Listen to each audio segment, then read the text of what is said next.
I actually lost my underwear, as a matter of fact. Imagine you're getting on an airplane and on the ticket it's a different name than in your passport.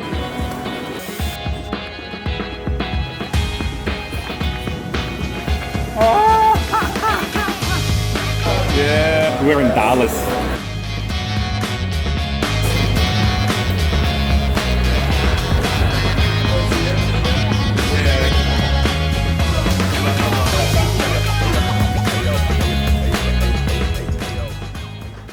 All right, so we just came in here to the hotel. It was a very intense day, 16 hours of flight from Dallas straight to Shanghai, and then another few hours of drive from there to the city called Hangzhou. That's where we are right now. We just checked into a hotel. We'll go to shower, we'll do some work, and then we'll go to sleep because tomorrow is another busy day. I visited China for the first time in my life and I was absolutely mind blown. This country went from being like a village 20 years ago, like nothing, like very developed there, to being one of the world's most powerful economies, with the best factories, with the best logistics, supply chains. Many of the products that you buy every single day are produced here. So it was just amazing to see that firsthand, how hardworking their people are, how much innovation there is, like on the street with all of the things that they're producing, and just see the culture, the element of the culture that just makes all of that happen. Today is a big day. We're going to one of our factories where we manufacture our products. So we'll be negotiating, we'll be building relationships, seeing what we can do better to manufacture some new products as well. And yesterday night was very busy, very, very crazy. We slept less than like 2 hours, but today still need to operate, still need to just function at the highest capacity. So have my coffee here, just waiting for the team here to join me as well, and we'll get on it and we'll do some business.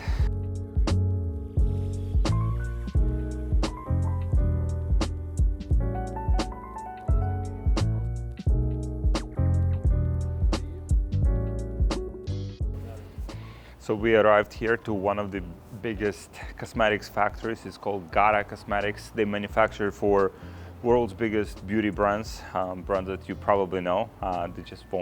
They cannot disclose it. And we'll go and take a tour here. So we'll be entering the factory here, facilities, and they don't allow you to come in without lab coat. So it'll be Dr. Fedotoff.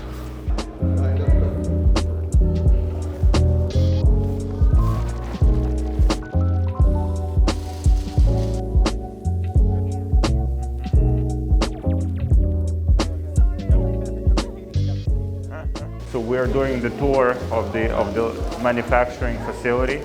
Just insane, the process, like bam, bam, bam, bam, bam, bam, bam, making product, bam, bam, bam, bam, bam, bam. Step-by-step processes, everything's so dialed in. This factory is absolutely top-notch.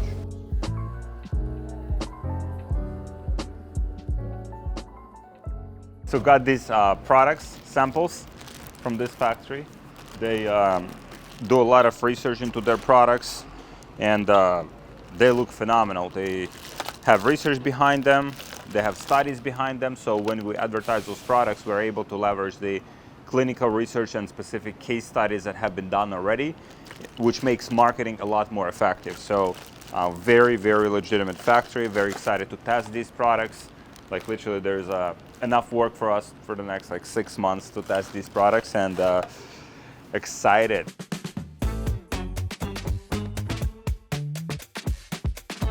Hi, nice to meet you. Hi, nice to meet you. Alex.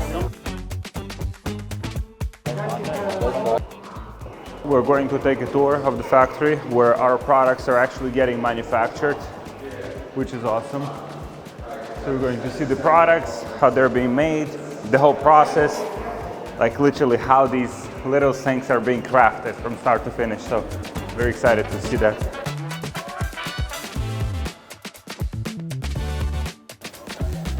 Wow. First batch of products to every home in America. Thousands and thousands and thousands of units being made. Quality assurance, every package is checked. So this thing here actually puts labels on them. So We can see when they were manufactured, what's the batch number. If we have any problem with the batch, we can identify it very quickly.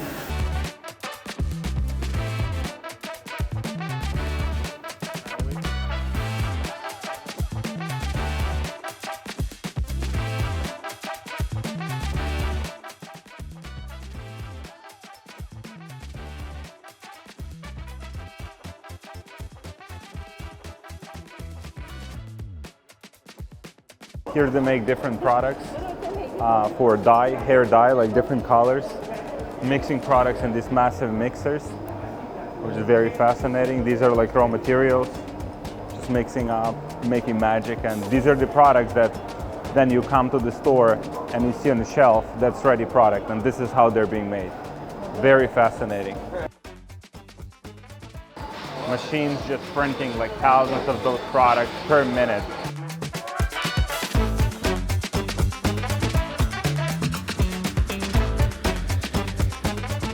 So we have arrived on another factory. This one is specializing in packaging, bottles, stuff like that, which is very important for, how your product looks, the branding and everything. So we'll be looking at different ways to package products. We'll be also talking to them about, the new order that we want to place and just see, what packaging options are available. So this company here manufactures packaging for some of the big brands like P&G, Procter & Gamble, some of the big multi-billion-dollar companies, the manufacturing packaging for them. Everything that you see in the store is probably made here in China in one of these factories, and we'll actually go and see behind the scenes how they operate. So they have all the samples of different packaging bottles,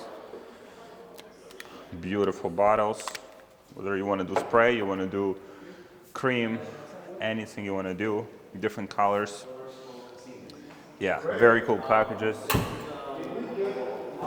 Looks very premium. Premium, and they only cost like a few cents. I mean, a bottle like that would probably cost like, I don't know, 20, 30, maybe 50 cents, which is not a lot, but it increases the perceived value of the product significantly. Most people are just like very cheap on it, but it's one of those like very, very good investments. If you can improve the packaging, create the perception of your brand that it's like high premium quality, then you can sell your products for more, makes your margins higher, your profitability higher, so it makes everything so much easier.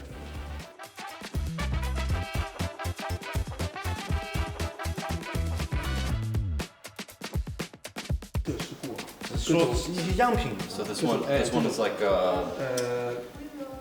you read like the pressure for the caps to be able to open it. Like how much force it takes to open the cap. Interesting. Yeah. So they'll tie something to it, and then they'll put it on this hook. When you pull this hook, it'll tell you like how much force it takes to open. Oh, interesting. This thing simulates the shipping experience. So when you ship products, like if you're throwing away, squeeze pressure. So like how much you can squeeze it before it snaps the brakes. Before it snaps the brakes.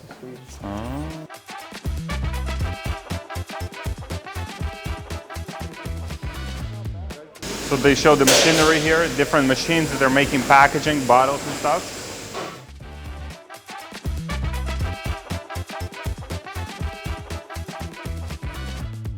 Liquids that are going inside of the creams and the bottles, they come from the top and then they're getting injected into the bottles. So this is how bottles actually getting filled with whatever you're selling. When I worked on a factory, like I had all of these machines the same way, and they would like beep, beep, beep when they finish the process. I would have to go in, replace the part, take out the part, measure the part. Pain in the ass. So if you work on a factory, big respect to you, but do everything that you can to get the fuck out. So here they do the assembly of the parts. All of the parts come together, and then people kind of like put them together, put them in these boxes, and then it probably goes to like quality assurance and other parts of the process. So products are getting ready to be shipped. These are caps for the bottle, so you can see like the machine makes them.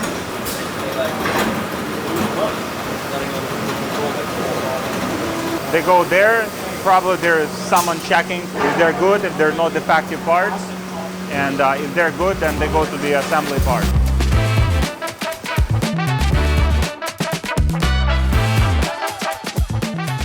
So these are plastic perfume bottles, very small ones.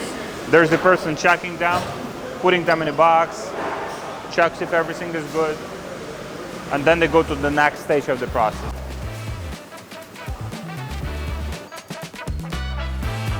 So this is how plastic is made. It's like a different like chemical materials, resins they called, and I think they melt them or something, and then they make the plastic out of it. Yeah, they recommended not to touch this, so, but this is like where everything starts. Yeah, so they have an in-house mold production here. These are what are used to make the design of the bottle. So all of these, they're very heavy. Plastic goes inside, they make the mold, and then they start producing the bottles with the mold after this. So you can see across the whole room, all different molds. For different kinds of bottles, right? Different kind of bottles, different companies. So one company may own that mold, one may own this mold. But yep, they're generally very heavy. And that's why you also don't transfer molds between factories, because the shipping, it's just too heavy to do.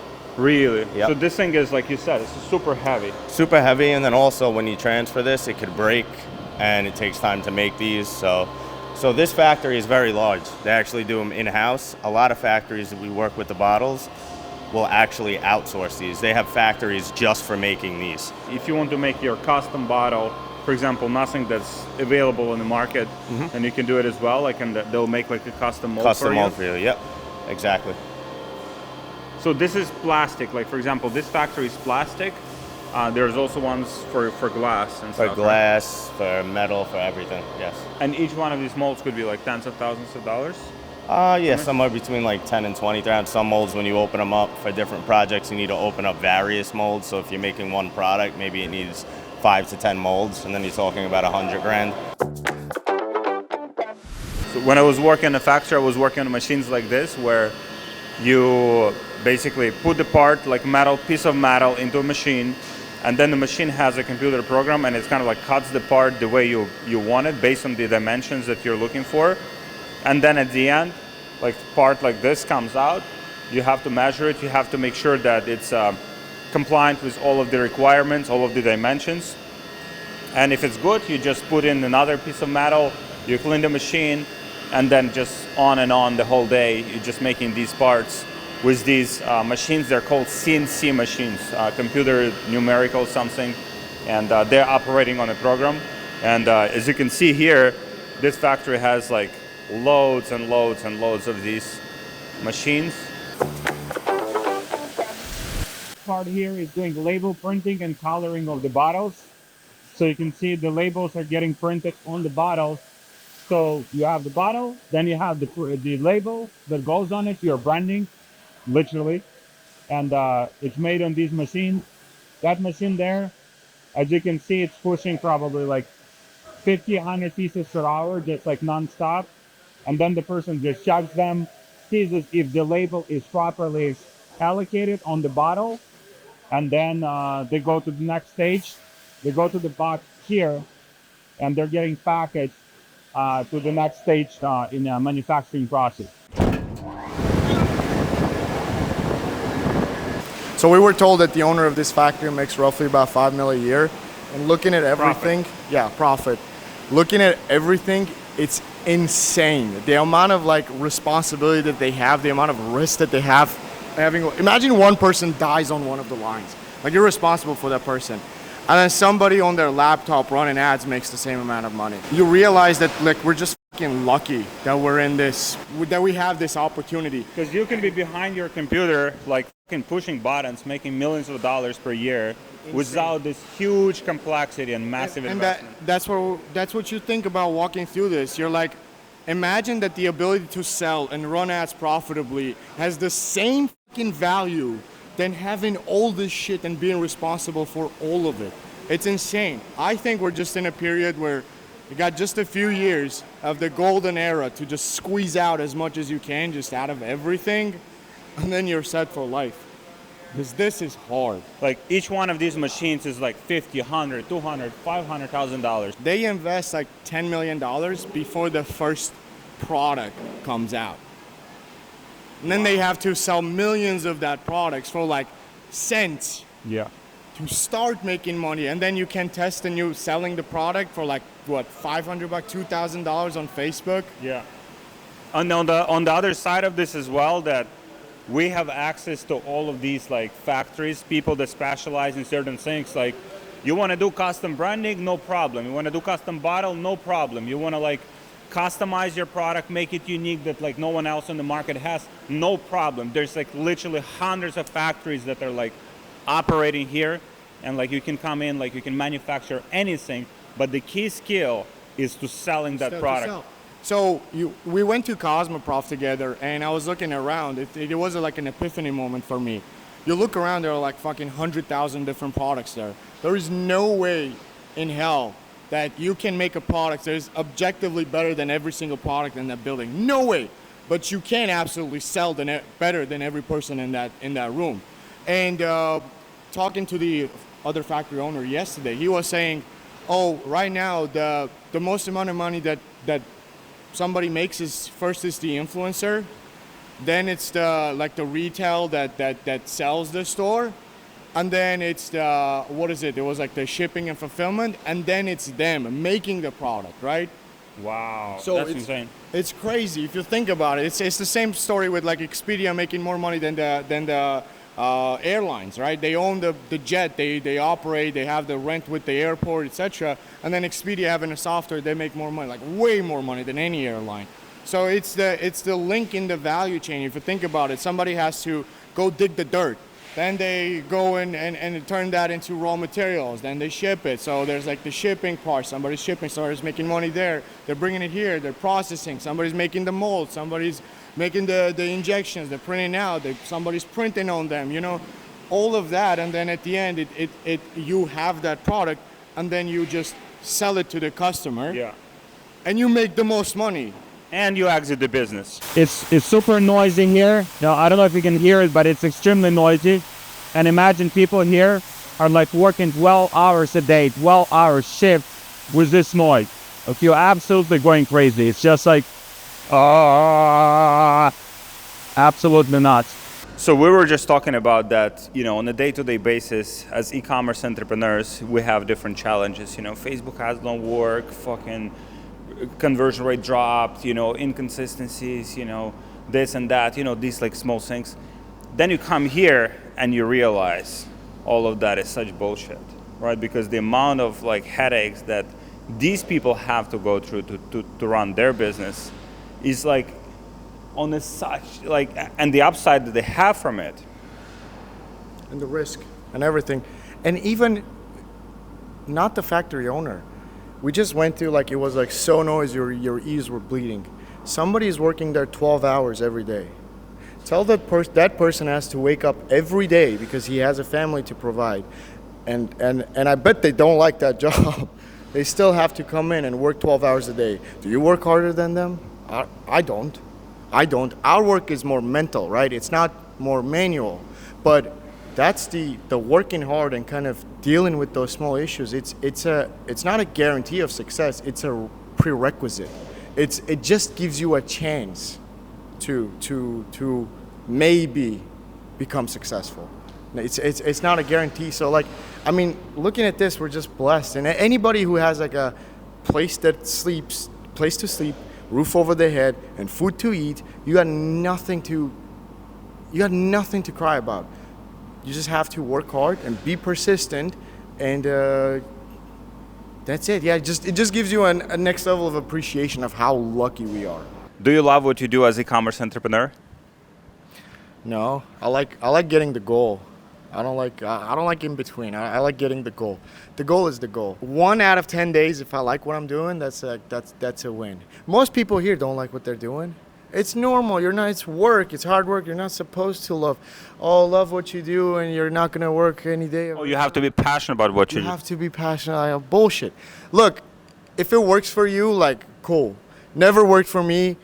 If one day I'm like so set that like I can afford to, oh yeah, I'll just do what I love and be passionate what I do, cool, fine. For now, fuck that.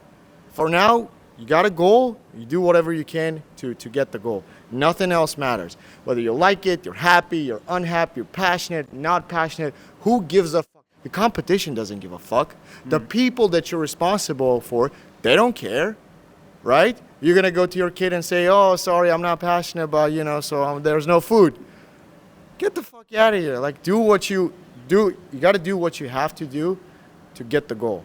After that, you can do whatever you want. Because there's this whole kind of like culture right now where people like, oh, it's like I don't like to do this job, I don't like to do this, I don't like to do that.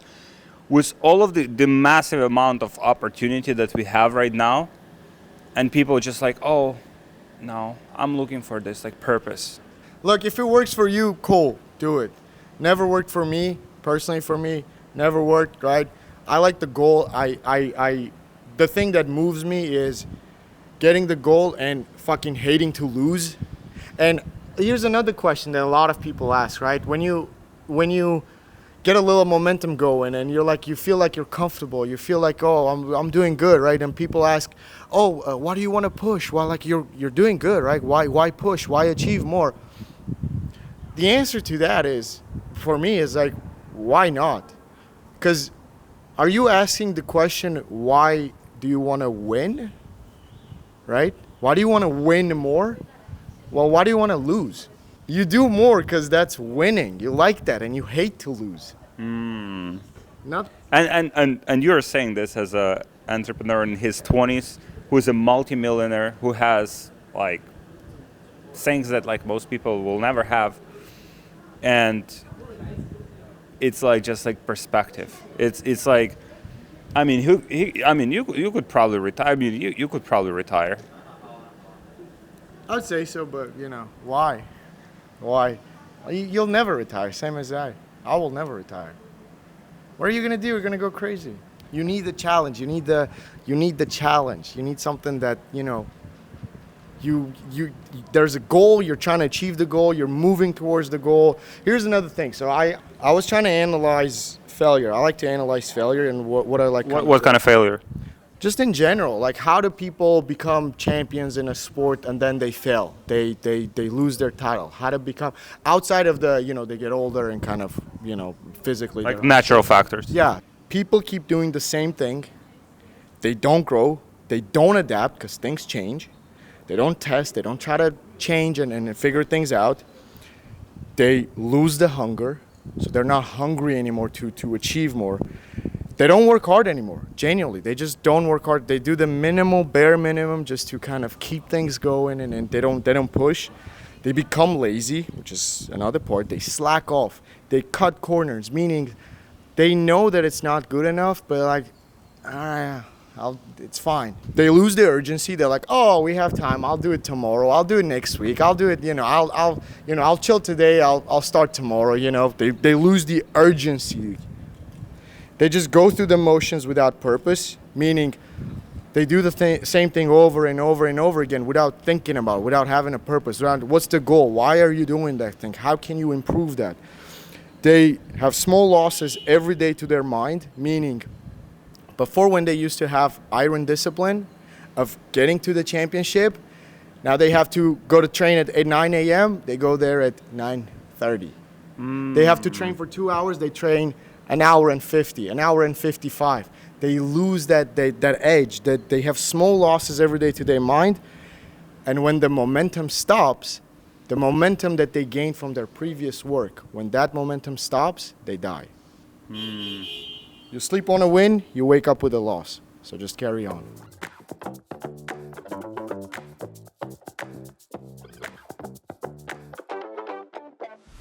So we came to another factory here. This one is manufacturing packaging for eyebrow serum, eyelash serum, stuff like that. Different product ideas, like literally the packaging. And we will be talking about redesigning one of our products. We need some change with the packaging. We need some change with the design. Want to change that, want to make it more visually appealing. Again, everything is about branding, everything about perceived value of the product, and many great ideas here.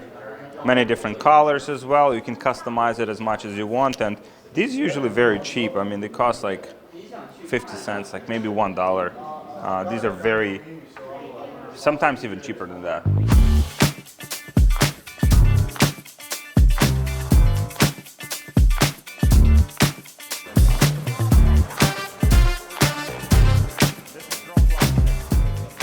So you can see all of these different colors here. So once it goes in and it's actually mixed into the injection machine, it's going to come out as a specific color, right? So this is all going to like calibrated with the different specs and materials to come out into a specific type of color. So this is like grayish color?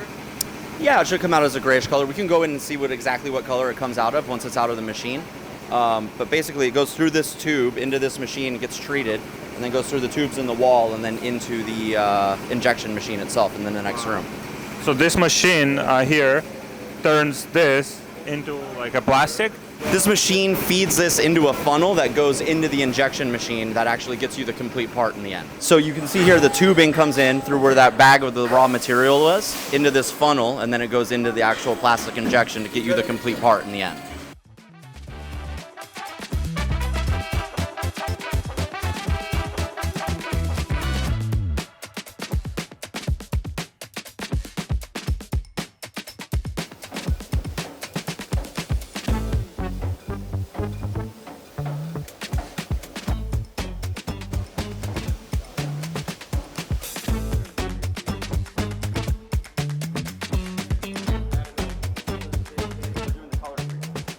The conditions that people work here are very harsh. It's like aluminum. I don't think it's good for your health. Probably like sitting in your lungs. And it's yeah, like look at this, all of it.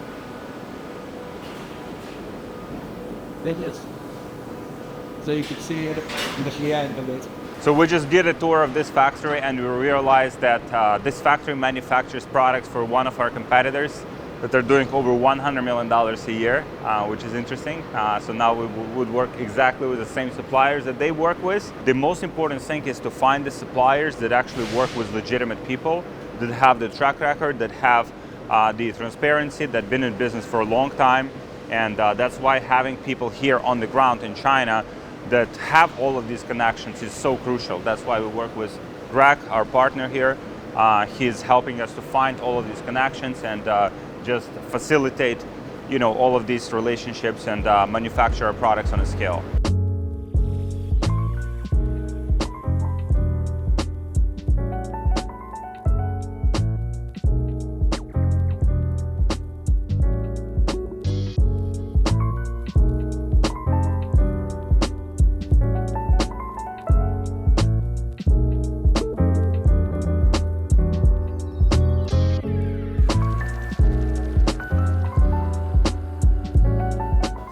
Are these expensive bottles?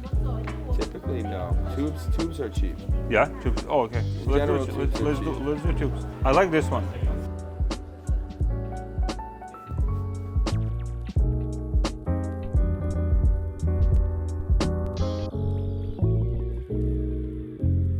So we just had an amazing dinner here in the restaurant. This restaurant is actually used to be like a private residence for government, Chinese government.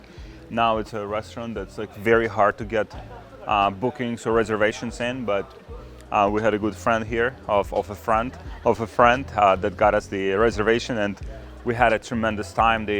Everything inside, the architecture, the art, they had the Chinese singer, the food, like everything is like probably some of the best experiences I've ever had in the restaurant. Like it's just top level, and they treat us like kings here, like proper e-commerce kings, and we had a tremendous time.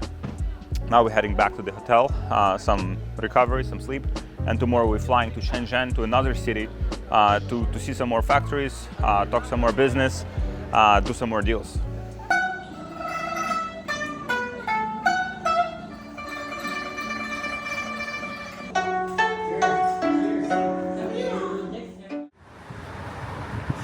If you're in China, you cannot refuse cigarettes. Even if you don't smoke, you still have to get it. And even if, like, just keep it, put it somewhere, but like don't refuse. You cannot refuse. And everyone here is just recovering from the hangover yesterday. We had a great time. People drank too much alcohol, and the tea that they're serving here, very helpful for that. So we're just having a good time here, and then we'll go to the factory. We'll talk about our terms. We'll negotiate. We'll just talk some business, and let's see what we can do there. So we're in the airport here, going to Shenzhen from the city we're at. Shenzhen is the biggest city in China, I think. I might be wrong, but it's definitely one of the biggest ones, biggest manufacturing capabilities, just like massive production. Last few days have been crazy here, but they tell us that Shenzhen is even more crazier because the mentality there is that everyone is working very hard, but they also play very hard. So a lot of entrepreneurs, driven entrepreneurs, ambitious entrepreneurs, hard-working entrepreneurs. So I think it will be a great time.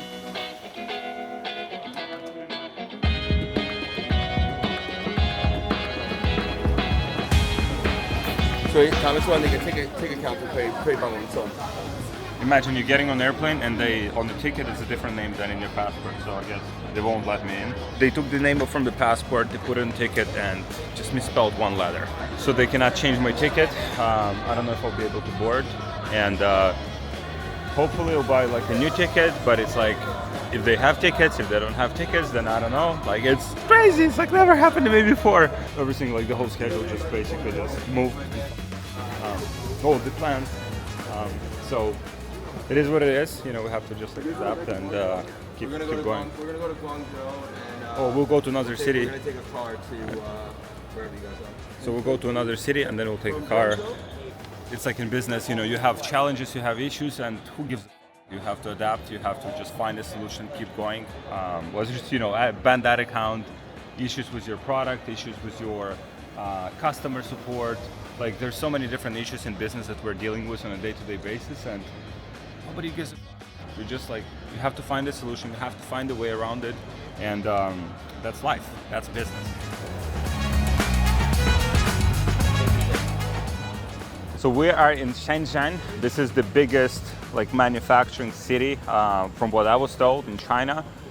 They mostly manufacture devices, gadgets, technology stuff. There's different cities that specialize in different kinds of products. Tomorrow we'll go to another city that specializes in beauty, skin products, serum, stuff like that. This factory specializing in like devices for hair removal, different beauty devices, probably some of the devices that you have seen, or maybe even selling some of these devices. And they have many new product ideas, product variations, and we're just looking here for different product ideas, seeing if there's anything that we can sell, and talking with people. I will do the tour as well, so just another day, another factory. Really helpful. It's really helpful. That's what I did.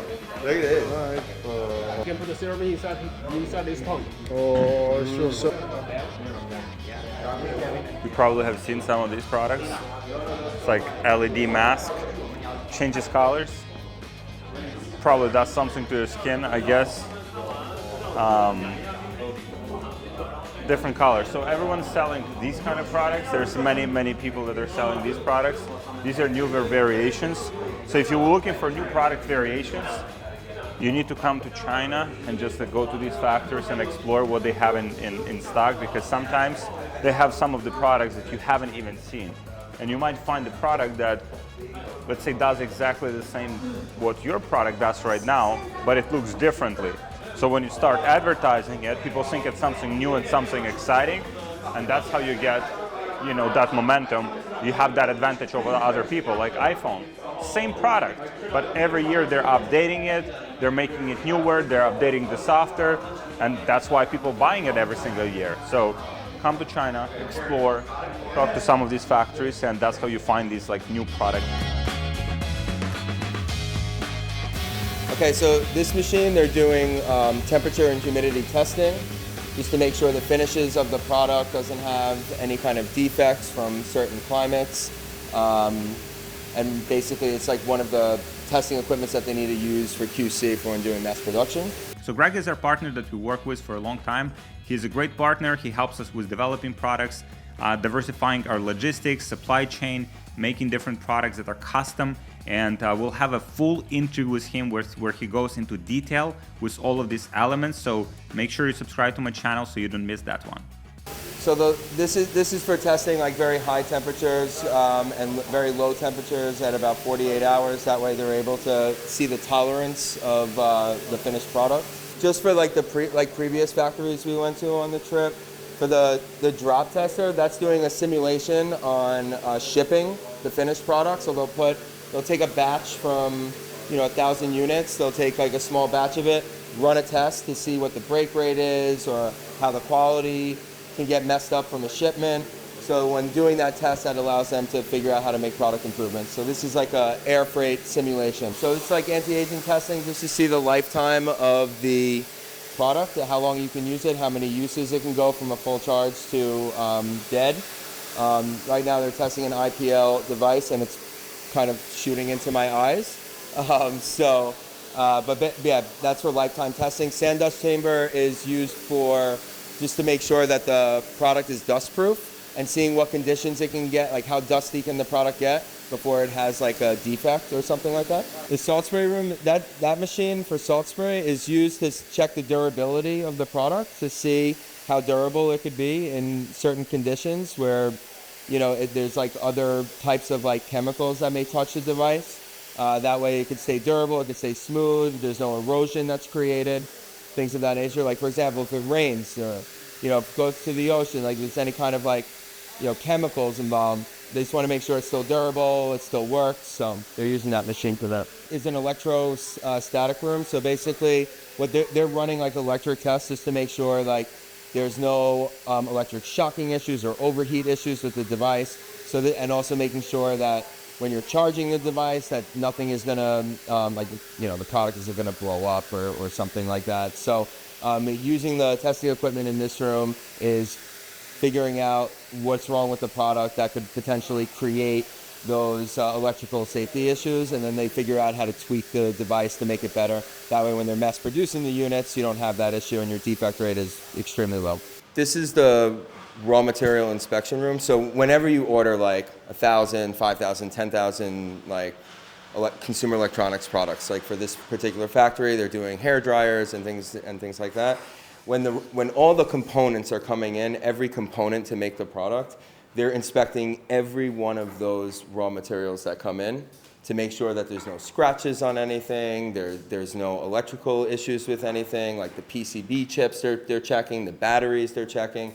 That way, when they bring it out to the assembly room that does the production and assembly of the product, that they have the best chance of like as close to 0% defect rate as possible. So this particular factory does very high standards in terms of inspection. They check every single unit. As you can see here at the table, she's checking every single one of these caps right now just to make sure that there is nothing wrong, no scratches. They fit onto the product. So over there at the very end, you could see that they're testing with each individual device to make sure that it fits perfectly. Otherwise, if they don't test that, and there happens to be high defect rates, now you're gonna have a bunch of customers complaining that like the caps don't fit or there's scratches on it. Wow. And as you said, with some of the products, the defect rates, especially with gadgets, the defect rates can be like 8-10%, sometimes even higher. Sometimes even higher. So when it comes to like gadget products and like hard products, like a lot of lower quality factories don't do as much like high standard testing on them. So you will end up having very high defect rates, which means you're making a lot less profit margin. So for example, when it's at 8-9%, if you're able to reduce it to 6%, you could be increasing your profit margin by at least 3% in that situation, and that could be really big money in terms of like how much volume you're doing.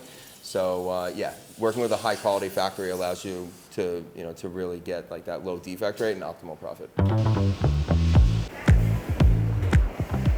This is assembly line. As you can see there, people are assembling the products. And they're just putting them together.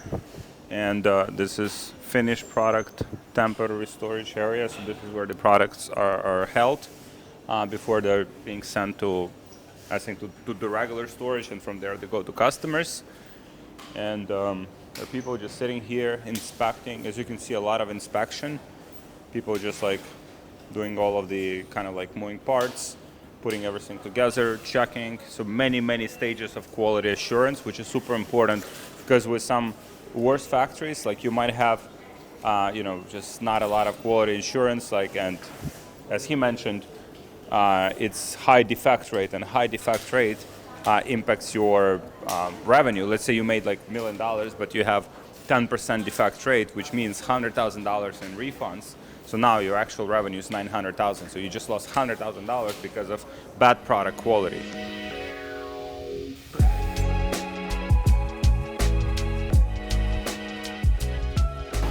We arrived to another factory that actually makes the packaging for products. You can see different cardboard boxes, like very nice branded boxes. So we're actually manufacturing our packaging here for one of our products, and we'll be checking, the samples, and we'll be checking how everything is looking, and we'll see, what else we can do here. But this factory is legit. They have the whole building here, and they are a family-operated business. Many of the businesses in China are family-operated, and we'll just get to know the owners better, and we'll check the samples of our product.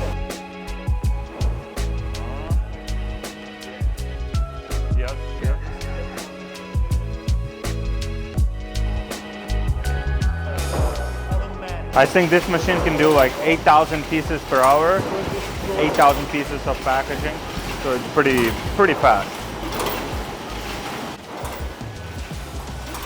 It's around 600 pieces. 600 pieces here, 600 boxes. Wow. So this is the carving gate box. Uh-huh. They print on this paper and attach on this. Uh-huh. 表是已经裱完再切。裱完之后再切。Oh, it cut after attach on the corrugated. Uh-huh. It pen on the white paper, then attach on the corrugated box. Uh-huh. And cut here. Yeah. Oh wow. This is before cut. This is before 切 cut. 之前。After cut is this. Oh, interesting. Uh-huh. The next step is move this by labor and it's finished. Uh-huh. So this ship is like flat. When client receive this fold on it, you can use finish. Yeah. Finish. So the beauty is here in Shenzhen is that everything is located very closely. So for example, this factory, for our specific products, they make the packaging here. Now the manufacturing is maybe like 1 hour away, so not too far. Then there's another factory that we make products with, and it's like 20 minutes away. So everything is located very closely, which is very important because for example, if we manufacture the boxes here and the packaging, then it's very close for them to go and drop it at the factory where they can actually manufacture the products themselves. They put it in a box. So everything is very closely. Also, Shenzhen is located very closely to Hong Kong, which has a massive port. So like just geographically, it's located very conveniently to make products and then ship products to the containers, and then we ship them to United States and other places. So just like geographically, when you're choosing who you work with, make sure that, for example, your factory is in a place where it's just convenient. So you don't have to ship it like in China, like throughout half of the country, because that will increase your transit times, and that will also increase your cost because you have to pay for that transit. So like this kind of box usually is for like a master box with the design on it. But your order we use only the paper because it's for like small products. But you do like this, it's kind of use like master box. Say this is the print paper, here the corrugated. So that's machine, the paper on the top, and then the corrugated box from downside. Then they through that machine to glue together. How many per hour it can do? They can finish 4,000 pieces per hour. This is the third type gift box. You see, the price is most expensive. This one would be more expensive. Yeah, than the white paper or the corrugated box. Yeah, this one is more kind of solid. Yeah. Like cell phone around. Yeah, kind of like Apple kind of shit. Yeah. And also this is the emboss. Yeah. Wow, this is so cool. How much does this cost? $1.4 around, yeah. Oh, okay, $1.4 for a box like this. That you can put your product. I mean, if you're selling your product for like $5, The inside, some people $5, you put the product there, like box. Okay, adds additional cost, but then you can sell it for more because it's a premium feel and touch. Are these like different stages? Like, so for each one of these steps, if you wanted to make kind of like this like feel, it's a separate stage in the process that they're adding. What do you mean different? Like, so different machines, so they have to take it from one place, take it to another place to make this, then to another place to make this, or it's all the same machine that does all of that? Different. Yeah? Different machine. What kind of material is this? Like, So they use the machine to Like the paper surrounding on board. Uh-huh. material. 就这层灰板。 Oh, this is the base, and then on top of it they put this The on a paper? glue. Correct. Then they put this, and these they also like how is this done? Use glue to attach on it by labor. Labor manually. Oh wow! So these things, little things, they attach manually. So imagine it's a lot of work for each piece. Wow. So okay, this is the foundation. Correct. Then on top of it this. Then each one of these it's like a separate machine, or also the same machine that like does white. It's separate. Separate. So they make the like the UV everything on the paper, then finally attach on this foundation. Like the white paper surround that the foundation box materials. It's automatic, so you can make sure it's accurate. The paper and the box. Yeah. If you use labor to finish, maybe it's not accurate. Yeah, so yeah, the yeah. design is to move left or right a little bit. This is the labor manual line. Usually for like small quantity order. Got it. So Like the this more, machine- usually the more volume, like let's say you want to do like 100,000 pieces, Yeah. then it's more automated. If it's Correct. a smaller batch, it has to Correct. be more manual. Correct. Crazy how much customization you can do. Like there's like basic options, like basic boxes, basic packaging, right? And then if you want to get it more fancy, there's just so many different Correct. like variations, like different type of printing, like so it would look like the feel would be totally like different, more like premium. This process in particular is like half automated and half manual. Correct. You need people to handle this, to put a paper inside.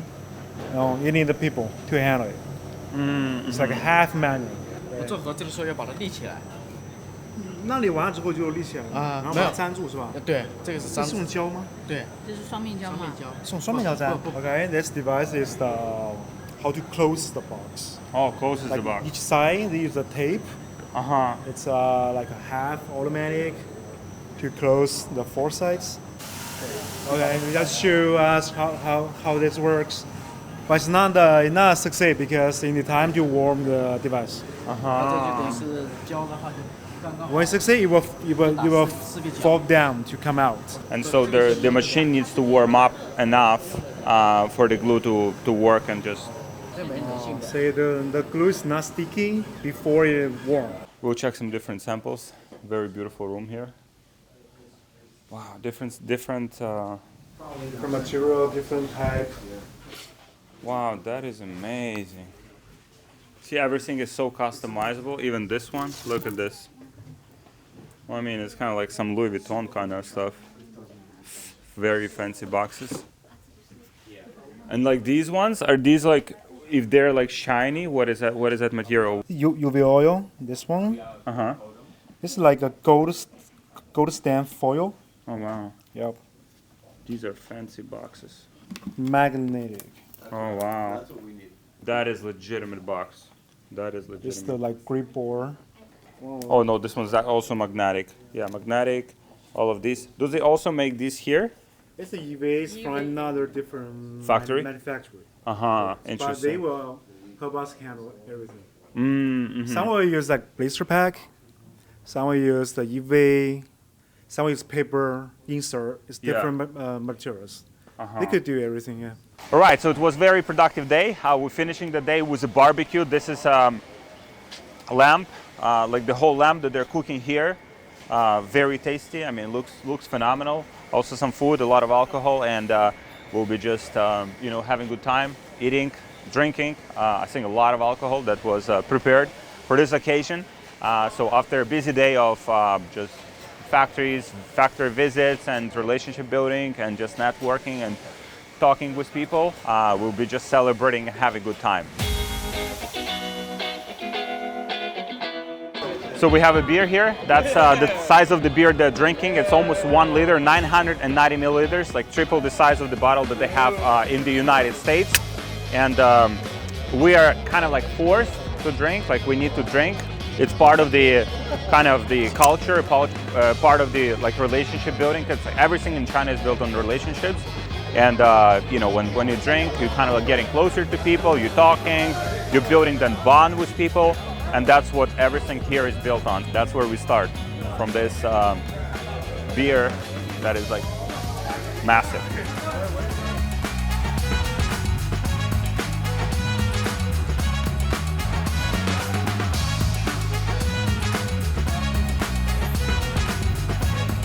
So we're eating lamb. This lamb was cooked on that big fire, and it's amazing. It's very spicy, but it's very particular taste. I can't even describe it. It's so good. It's like a lot of spices.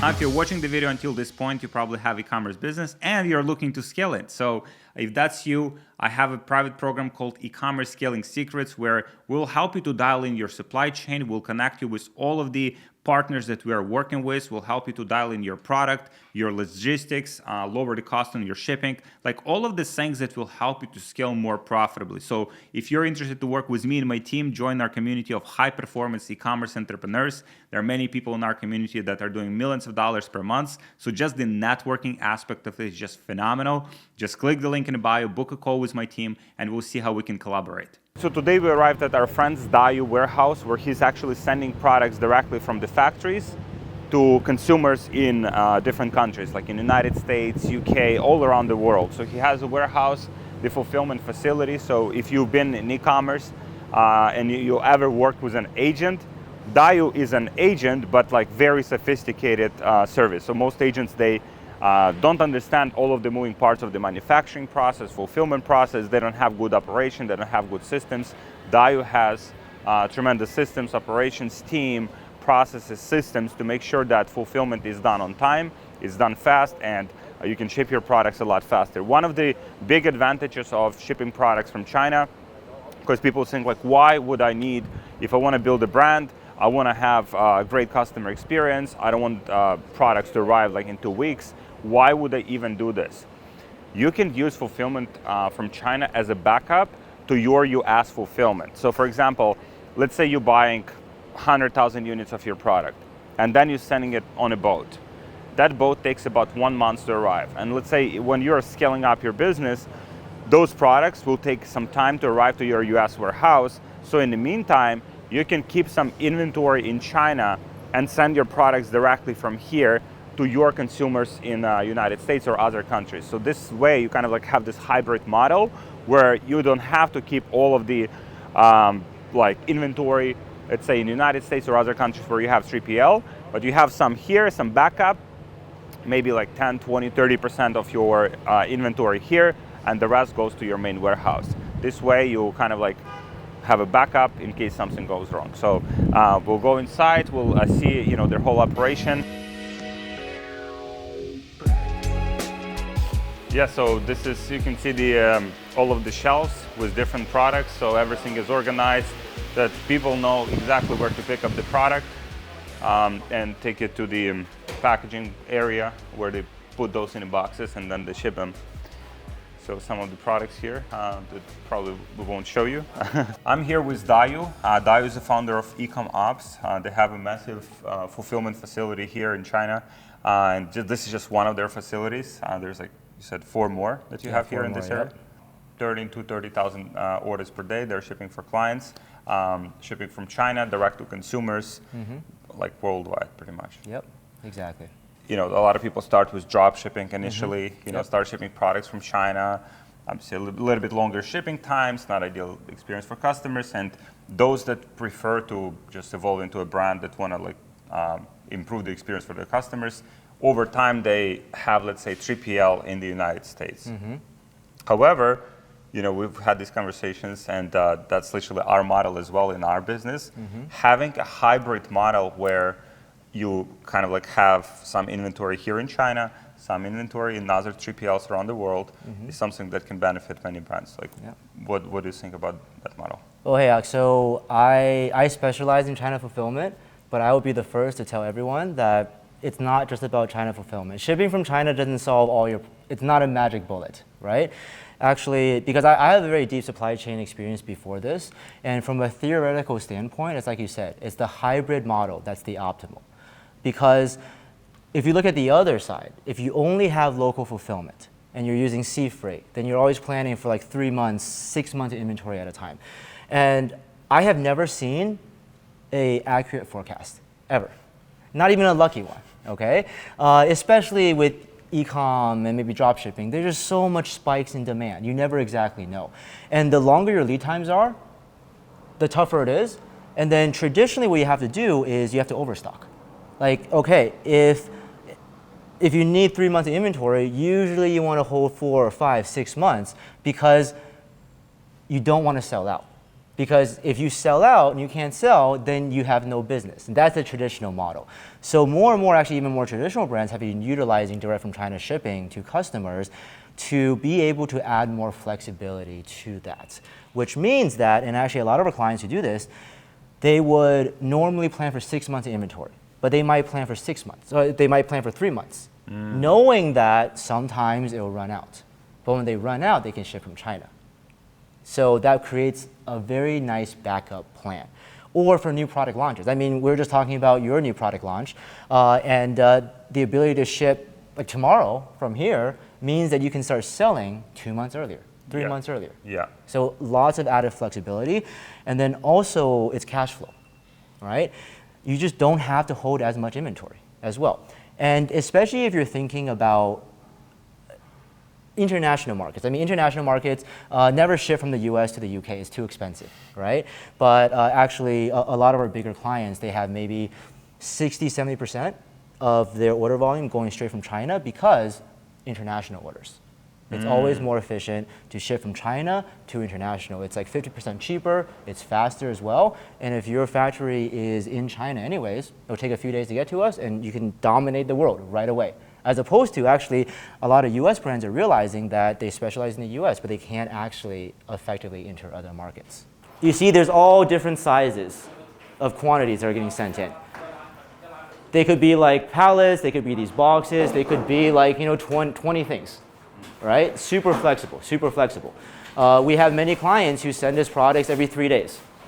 And it's not even the same quantity, and like they can adapt based on their sales, right? In 1 week, they're doing 50 orders per day. Well, they just send us like 200, right? They start to scale up to 100 orders per day, then they start sending us 500 at a time, right? Super flexible. There's no reason to have like very set quantities. So we may not see the whole process because it would take some time, but this is where we come in and we check everything. So we actually do, so we don't do quality checks in the way that factories do because that's the factory's responsibility. However, we do things like, so those who work with us, we always ask you, send us a packing list. Send us exactly what we expect to receive, and then we keep your factory honest. There can be discrepancies in the packing list and what the factory sends us.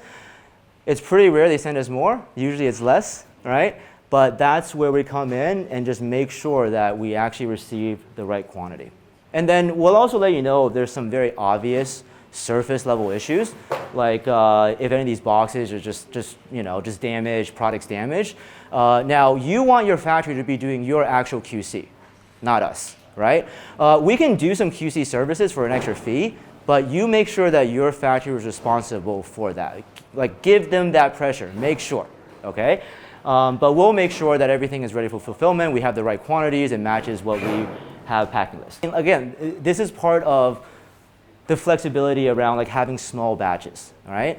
And we have much faster onboarding for new stock. And please have your factories work with us directly because we could just stay connected with them. Okay, your goods are gonna arrive in 2 hours. We'll be ready for it, right? That's very different than the usual model where a 3PL might know a container is coming. Sometimes they don't even know, but they don't know exactly when.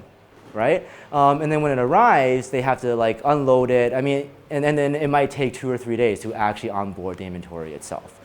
For us, especially if your product is something that we already stock, sometimes it's like a super big rush. We'll be unpacking and like packing at the same time, like as they get onboarded. A big part of efficiency though is end-to-end tracking. This is why we ask you to barcode everything. Please barcode everything. And we have a very advanced inventory tracking system as well. Every single inventory move, whether it's stock updates, returns sometimes, movement between warehouse, every single unit, every single product we track.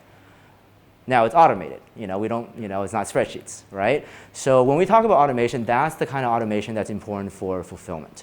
I've had questions before like, do you have like robotics? Do you have like automated lines, right? So no. The reason is because like the clients that we work with are like you guys.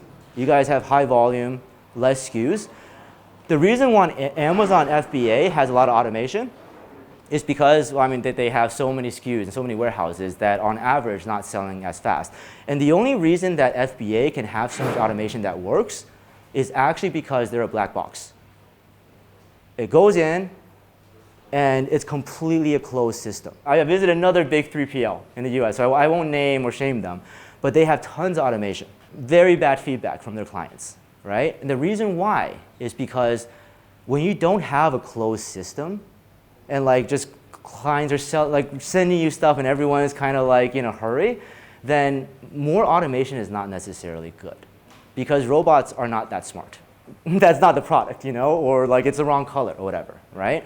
And you'll see in packing as well. Like it is actually much more efficient to pack your products manually than having to figure out robotics, okay? Now, if you were like selling a bunch of clothing, well, please don't. Like, so for example, like Shein. Shein like has a lot of automation. They have like automated pickers and things like that, but that's necessary. This warehouse is actually our smallest warehouse. We have 4 others, but this is our just main fast moving. Like, so we do our fast moving packs here. Our other warehouses are more optimized for storage, but we move them around. So this is for receiving stuff that we know has high turnover rate, receiving stuff that we know needs to get out like today, and then packing it. So all of that stored here are stuff that we know is already going to be moving. So we have the highest turnover in this specific warehouse. We got boxes, we got racks. Again, nothing too exciting here, but this is where we store goods for fulfillment. We have a rack system.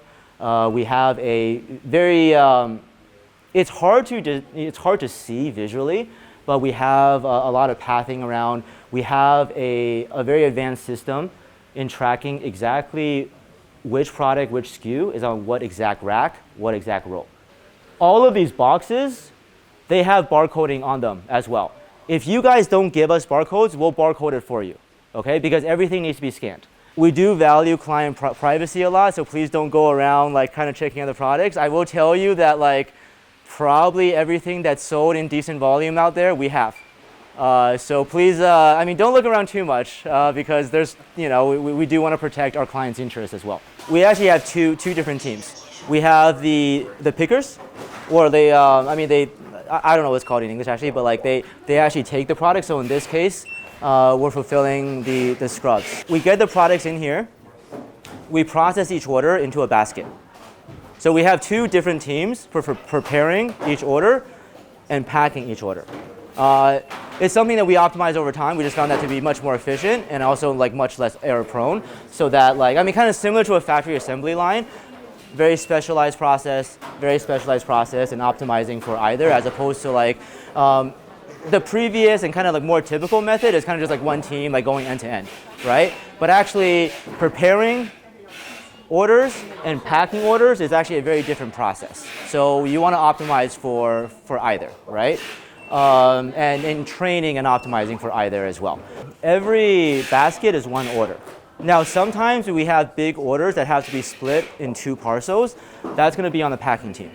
They're going to like, no, this is over limit, so they split it into 2 different parcels. They update the system, and you get 2 tracking numbers. You're also going to get a lot of merged orders as well. So post-purchase upsells, for example, right? In a lot of systems like Shopify, that comes as 2 different orders. Our system recognizes that. We have logic saying that if there's 2 or even 3 or 4 orders that come within like, a close enough time to each other, same name, same address, that it gets automatically merged into 1 parcel without you guys asking. Now, this is something that we realized through time, because like the typical method is that if you have a post-purchase upsell, it's going to be 2 orders, because that's what the system gives us, right? This is one of the ways that we save you guys money as well, is that we automatically merge that into one. And it's not even just post-production. Like we have sometimes customers, they just randomly buy 2 times in one day for whatever reason, right? We recognize that, we merge it, and we save you money on that order. And what are the major mistakes that you have seen people making when choosing, supplier or fulfillment partner? Well, so there's 2 parts to this question, and I'll start first with not using China fulfillment in the right way optimally, and that actually relates to how you even work with your factories. So we see a lot from more traditional US-based brands who are already used to shipping containers at a time. They're used to planning every quarter a large PO of 100,000 units, right? And they start working with us, and they still send us 100,000 units for like 3 months of product, right? So yes, it adds some flexibility, but no, you're not doing it right, because you don't have to send us 100,000 at a time and plan for 3 months. You can actually send us a week's worth of inventory at a time, right? It depends on your factory's MOQ, like how they produce things, right? But actually, if you think about like a 100,000 unit PO, that lead time might be 30 days because literally they can't produce fast enough. Maybe they can actually only produce, let's say, 5,000 units per day. And sometimes could be even longer, for different products could be like exactly. even longer. Exactly. So we have a lot of clients, and now we're helping them optimize for it, where work with your factory and saying, hey, maybe I'll pay, I'll plan for 100,000 units, some deposit, get the pricing of that, get that price break, but we know that you produce 5,000 per day. So can you just send our China 3PL, 10,000 at a time every couple of days? And then they can actually fluctuate that based on demand, right? Okay, things are a little bit slower. Okay, so this week, just send them 15,000. Things are blowing up. Okay, next time, 20,000. Yeah. Right? So that's part of it, right? Not actually thinking about China fulfillment in the right way. Because if you actually plan for smaller batches, more flexibility, you're not talking about a 5% increase in anything, in efficiency. You're talking about sometimes 10x. 10x less inventory, 10x faster, 10x less risk in terms of your stock. Yeah. Right? Now the second part is, okay, how, when you choose a China fulfillment center. I think one very big mistake is not actually understanding the type of courier lines there are. So there are very cheap China shipping options. You can probably ship stuff for $2, right? But it'll take a month and a half, right? Even for faster lines. So we use the most efficient lines. We use lines like UniExpress or 4PX, and we never use worse than that because there are somewhat cheaper lines. And a lot of fulfillment centers try to sell those lines. And it's hey, we're 10% cheaper than what you get elsewhere, but then it's 1 week longer. So as opposed to what you can get with China shipping, which is sometimes 5-10 days, which is completely reasonable for a lot of customers, you save a little bit on shipping, but then it's 10-15 days, 10-20 days. Yeah, right? and that increases your decreases your customer satisfaction ratio, your feedback score, chargebacks, disputes, because people have no idea where the order is, and so you're thinking you're saving money, but in reality you're just losing money. Exactly, and a lot of Chinese fulfillment centers, and some factories are like this too as well, they have the misconception that their clients want the cheapest, even if it's not as good, right? Now, some clients want that, I get it, but those are exactly the store owners that don't scale.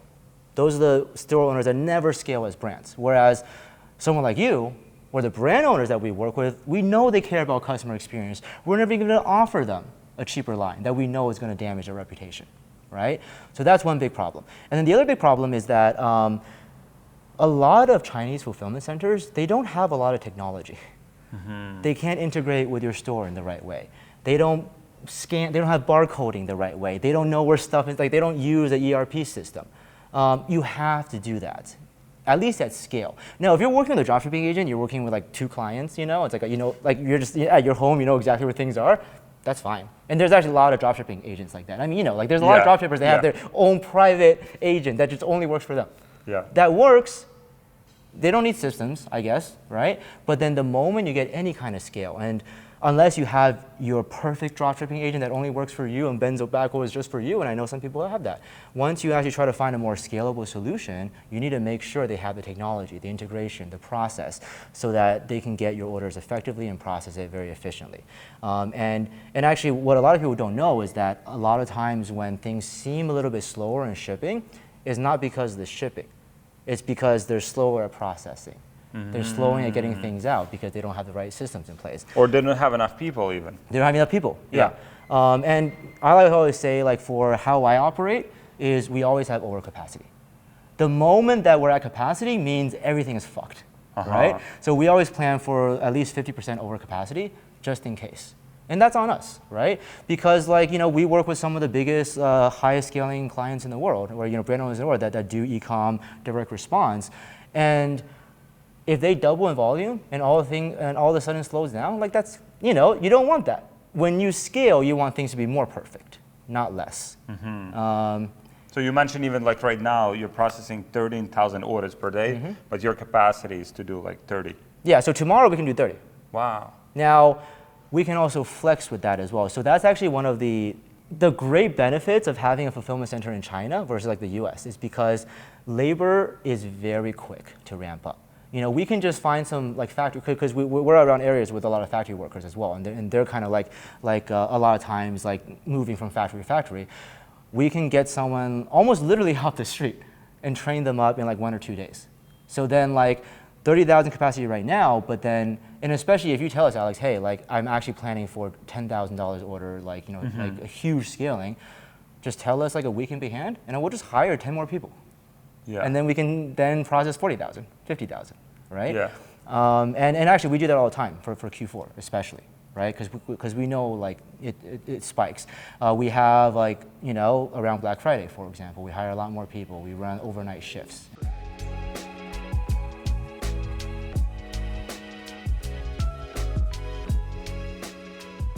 We even included these corner protectors as well, because even with the whole carton, sometimes it could get banged up, and then like that specific one might have a little bit of a crease.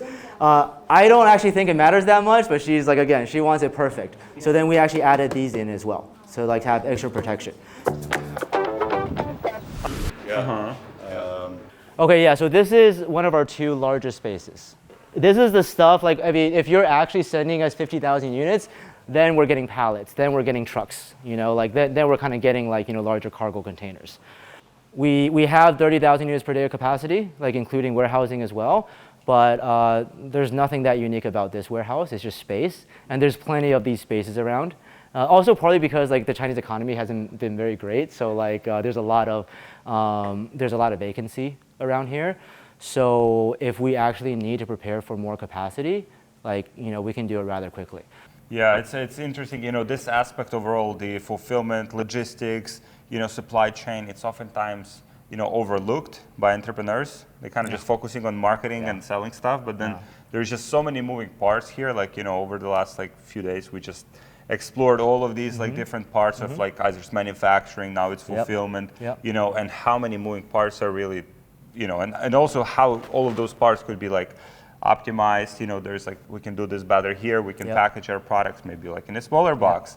You know, we can create, like you mentioned, pre-packaged bundles. Let's say you're selling 3, 4, or 5 different products, instead of like sending them like all as different SKUs to facility like yours, pre-packaging those in one box, so they're like already ready to go, and you know, just speed up the fulfillment time. Also will cut your costs, so you don't have to pay for every additional SKU to be processed, and just adds that extra efficiency to allow you to scale faster and you know, save money. Yeah, exactly. And you know, one thing I will say to those who are more focused on marketing out there is that when you're really trying to build a brand, the supply chain literally is half your business. It has to be. Products, logistics, warehousing, optimizing for that. Like, unless you're dropshipping, but that's really hard these days for a real brand. And by the way, this is before dropshipping. This is before traditional retail brands. I come from a world of traditional retail brands where for some brands, supply chain is the business. The supply chain is more than half of the business, right? But at the very least, for anyone who's like more of a marketer out there who's wanting to build a brand or scale a brand up, at least consider the supply chain to be half your business. Get the right partners, whether it's internal partners or working with the right fulfillment partners, the right freight forwarders, the right factories, and do things like exactly what you're doing right now, Alex. Like come visit, come see how it's done. Yeah. Like you can't really operate the right way unless you deeply understand how it's done. You can't make the right decisions unless you understand the underlying factors, the drivers behind that decisions. So I have been to other warehouses where they have these like very tall racks. Yep. So you have like from 10, 20, like 30 meters like racks Yep. with products like stacked on them. Mm-hmm. On the other side, your warehouse here is it's lower ceilings and you have products kind of like stacked up more, just spread out. Why is that? Well, no one wants high ceilings, okay? The reason why you see that a lot, especially in US warehouses, is because land is expensive. So they want to minimize the footprint of land and they build up. But if you think about it, like a box, at this height, you could literally just pick it up, all right? Yeah. You don't need forklifts. You don't have to worry about like worker safety. We worry about worker safety, by the way, but when you have forklifts, when you have high up, someone could fall, a box can fall on them. No one actually wants that. So for, our space is not cheap either, but it's cheap enough so that we don't have to worry about stacking up. And you don't add that extra complexity. Don't add the complexity, the extra cost as well. And like, it's not about us trying to make more money or save money, but how do we make things as efficient as possible, reduce complexity, so pass on those savings to our clients.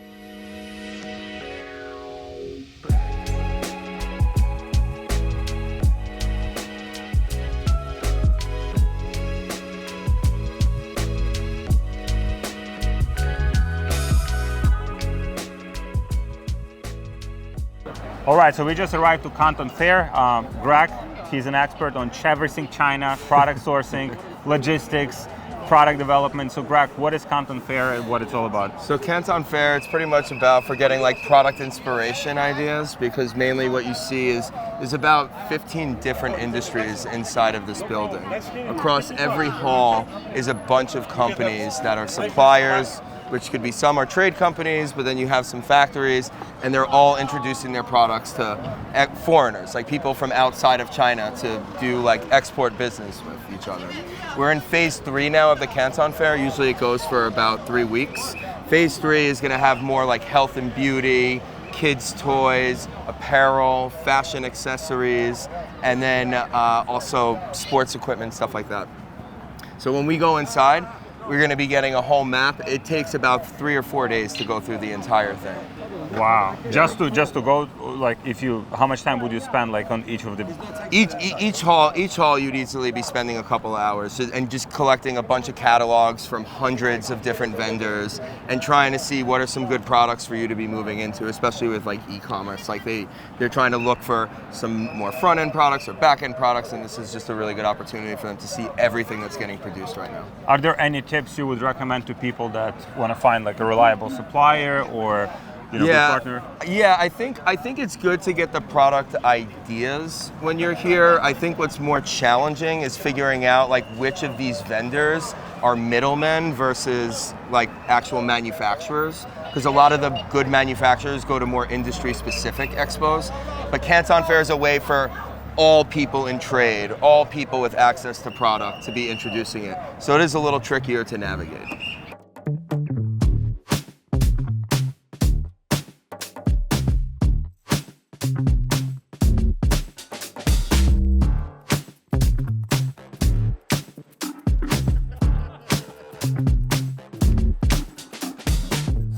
All right, now that we're inside, you're gonna have a lot of people just walking up to you and giving you like business cards of like different products that they can sell. And those are like the very small trade companies that come here just to try to get a client. Because you have like tens of thousands of new people here every day from foreign countries. So it's like the best opportunity for them to just try to get a couple clients and make some money. But those are like the trade companies you don't want to work with, because like they're probably making like 60% margins on you. It wouldn't even work for you.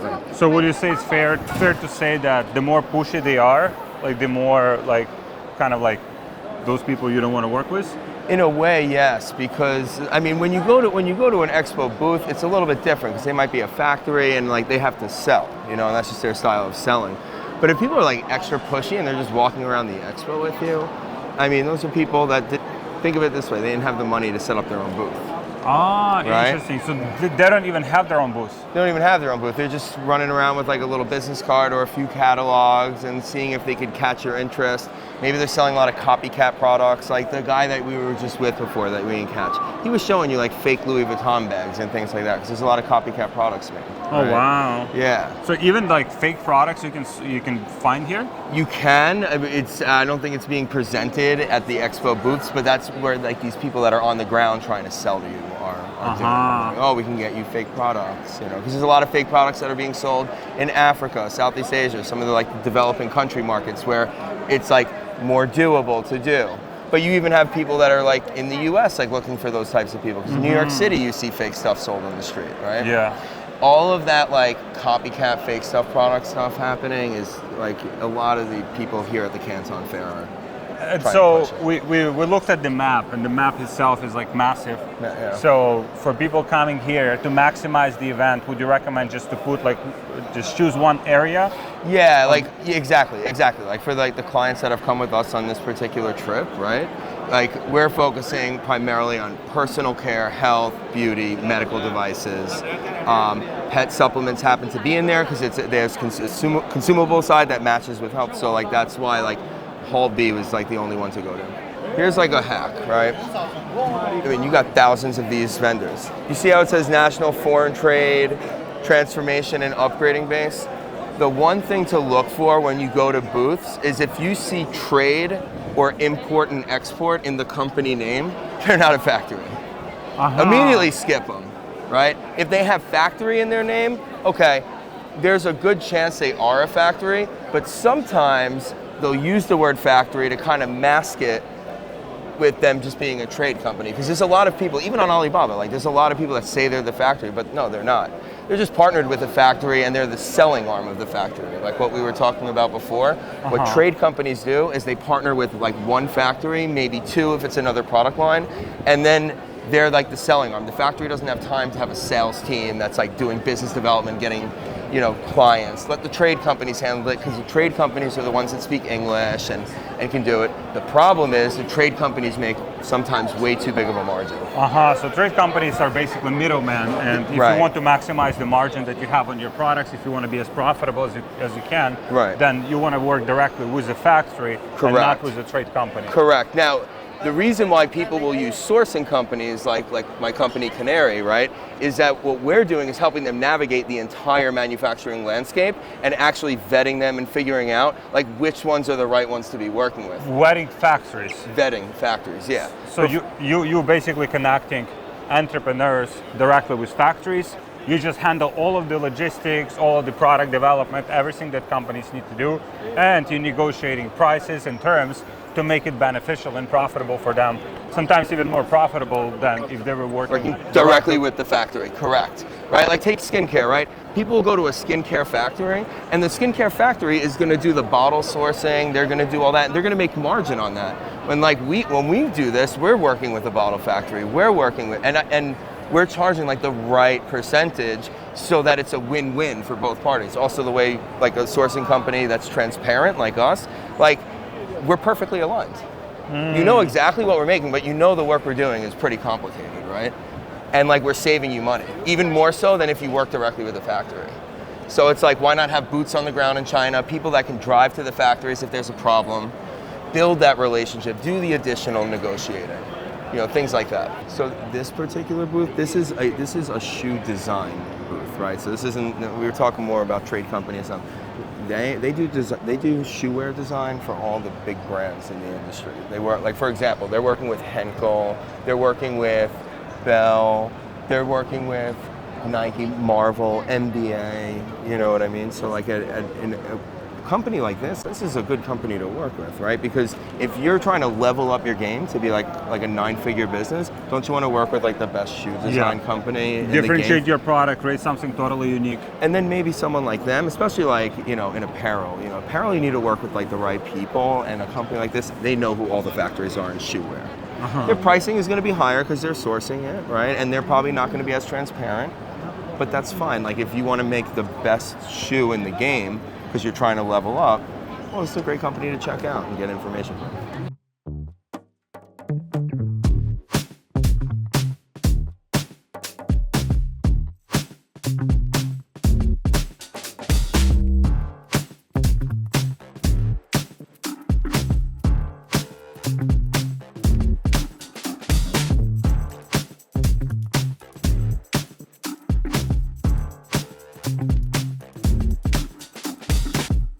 So today's the second day we're at Canton Fair. Yesterday we just scratched the surface in terms of venues that we have been able to see and exhibitors.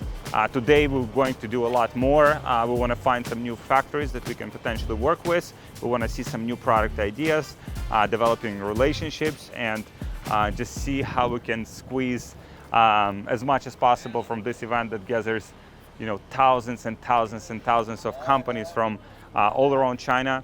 And how we can improve our products, how we can improve our relationships, and find new reliable vendors for our business. So it's been an amazing week in China. Now we're heading back to Hong Kong from Canton Fair, and I've learned so much. We've tried their food, we tried their drinks, we had so much fun. We learned more about their culture. We also negotiated their prices. I've learned more about all of the factories that we are working with. It turns out we're working with a lot more factories than I thought, and it's just been an incredible experience. I highly recommend for you to visit China, and me myself, I'll definitely be going back here every single year.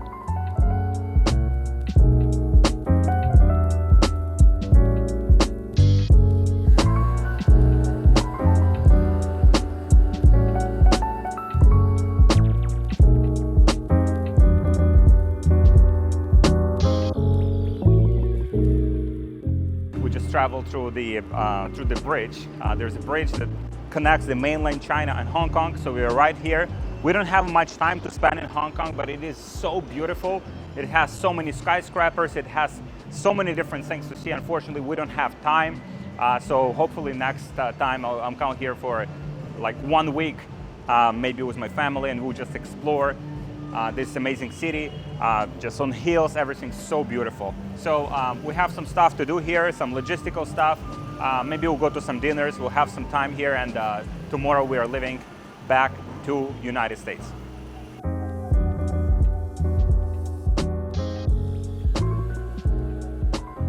So this is the last day of our trip. We're gathering here. We get to taxi and we'll head to the airport. It was very, very insightful trip. We visited factories. We networked, we've been to dinners, we explored the culture in China, and just overall so many learnings and so many action points. I'm very excited to go back and implement everything that I've learned over the last few days. My team members also very excited to just get in and implement. That's why you're going to the events, that's why you're traveling, to learn something and then go back, get into your cave and execute. So I'm back to execution mode. Now, if you watch until this point, I know it's been a long video. There's a lot of footage that we had to put together for this video to show up here on YouTube. So I appreciate you for that. Subscribe to my channel and let me know what you think in the comments. If you have any questions or any issues with your e-commerce business, I want to help you. So just drop them in the comments and I'll get back to you. And thank you so much for watching.